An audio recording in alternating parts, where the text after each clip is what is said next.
Hi, welcome to the Pursuit of Truth. A bit of an emotional one. So I want to talk about emotions. What's more truthful than that? And I hope it connects somehow into the Pursuit of Truth. So it started this morning when I heard my son wake up, and he's got these two robots. Well, one's for his twin sister, and he takes them to bed with him now, and just hearing him speaking to them, and they'd finished playing some music for him, and he said, "Have you finished?" I don't know, it just touched me and made me feel like teary and emotional. And I don't know why. Am I harking back to my own childhood or missing of it, or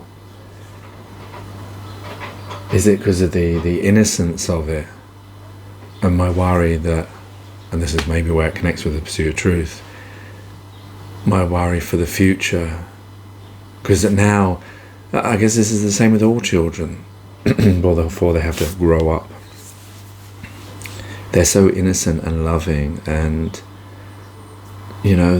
free of the world's constraints, free of, the slavery of work that they're going to be put into that makes their whole existence unable to get housing and medical care and whatever, food and luxuries, trinkets. I'm just thinking about me seeing him as he is now as a 5-year-old and how innocent he is and loving, and that's all going to be taken away from him when he has to have a job and he has to deal with real things, as it were.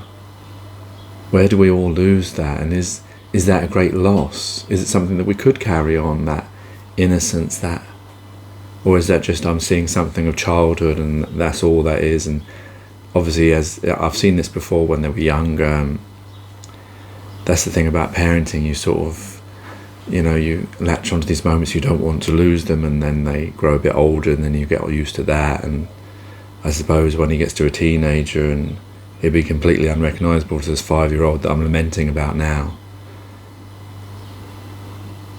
And it also it connected with, I finished at a special school.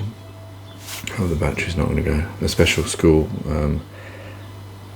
which was really interesting. It showed the children of neurodiverse and disability, how it's a school in Wales.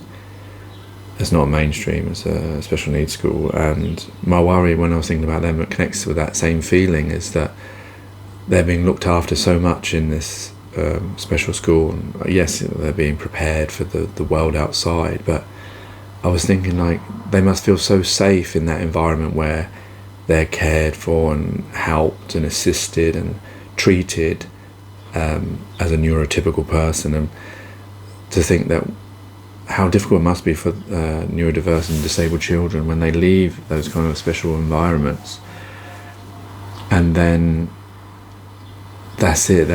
Now you have to get a job. Now you have to get a flat. Now you have to provide for yourself and do all that. And how difficult and daunting that must be. I know how it felt for me as a neurotypical that may be neurodiverse. I know how difficult it was for me, that transition. I got a lot of depression and stuff. But how difficult it must be for people that are getting, like if they have special requirements, being fed, being, taught in a way that only a special needs school could be able to teach them, and because they have that knowledge and training and love and dedication. And then to try and exist in the real world that is so neurotypical and so cruel and all about money and jobs, and like this budget that just Jeremy Hunt just released, not giving money for the teachers, not giving money for the schools so they can, mainstream schools, so they can deal with the neurodiverse children, all that kind of stuff, not trying to make the school better, which is a short sight, because if he doesn't do that, then the future children will not have the education or the training to be able to take the jobs that he hopes to create by having wraparound childcare. That's all he's worried about is childcare wraparound, so that parents can go back to work. And he's not concerned about the children inside. He's concerned about the parents, because if you give the parents childcare, then they all go back to work. He gets taxed from that. Well, that's a short-term plan, but what about the long-term